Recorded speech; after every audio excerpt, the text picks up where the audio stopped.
Okay, so a lot of you know that I used to do copywriting within the Real World 2.0 by Andrew Tate. I used copywriting in order to quit my regular job. This was a few years back. Ever since then, whether it's copywriting, whether it's video editing, whatever it is, whatever situation you're in that requires outreach, I'm going to tell you the strategy that I used in order to make enough money to be able to quit my job. Right now, this video isn't one of them like, oh, he's about to release his strategy, let me get a pen and paper and write it down.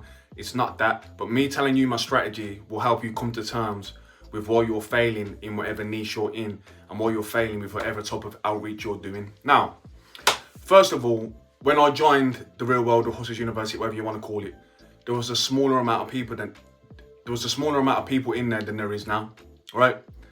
So there was 8,000 to 9,000 people in there. In the copywriting section, obviously even less. So, as you're doing the lessons, I didn't know what copywriting was. It's being taught to me. I'm following the lessons. I'm doing what I've got to do. Somewhere within those lessons, it was advised to everybody, don't start no outreach until you finish these lessons, right? Now, when it comes to outreach, when it comes to trying to make money online, whatever you're trying to do, understand the position you're in.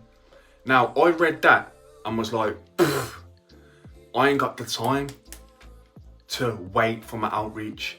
I knew straight away, bro, we're all gonna start outreaching at the same time, you know? So before I even finished the lessons, I just got a grasp of what copywriting was. I got a grasp of what I would need in order to get clients the type of outreach I need. Oh, this is how you click on the profile, get the email, do this, blah, blah, blah, blah, blah, blah, whatever it was. I started doing that before I even learned how to do the copywriting. I was outreaching, I was getting replies. Now, fast forward years later, 2 or 3 years later, maybe even 4 years later now, every single person who's got a business online has received one of these type of emails, I've received one of these type of DMs. Back then they never did. A lot of the time when I done the outreach, it was the first time that that particular person had received an offer like that. Now I had an advantage because I didn't have time to perfect my skills and mess around and try to become the best copywriter. I haven't got time for that, and I'm not even sure if I'm capable of that, right? So there's this one thing I learned about money over the years while doing things I wasn't supposed to be doing. So try to read my mind when I'm trying to explain this without me having to say what it is. I always understood the flip, right? Actually, I can talk about something legal.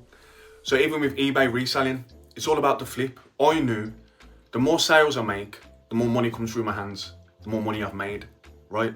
It's the flip. I'm not in the position, understand the position you're in. I'm not in the position to go back and forth on prices. I need money now.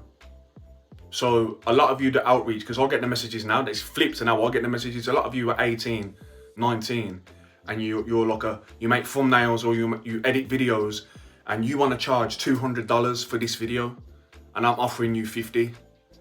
And now you don't want to make the video because are you in a position to turn down the 50? So now you want 200, I'm offering you 50.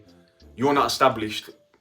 You can edit videos the same way everyone else can. I'm offering you 50 to give you a chance. If the video is really good and it performs, then I'm stuck with you because then I'll need you. Then you can up the price. But no, you want this 200 now. Well, you're not getting the 200 and now you're not getting the 50. So now you've lost the 50 because of you not understanding the position you're in. So if I was reselling on eBay and I got an offer on some shoes that I put on there for £90 and now someone's offered me 60, deal. That's the same thing that I'll do with the copywriting. Now with the copywriting, I looked at it like this. Okay then, so usually I offer this amount to rewrite your website.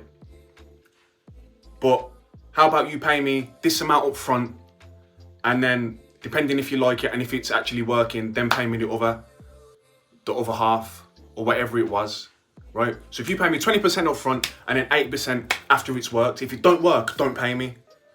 So 1,000 to do this, I'll take 200 up front and then blah, blah, blah, blah, blah. I'll take the 200. 9 times out of 10, after I've done this copywriting work, I wouldn't hear back off them.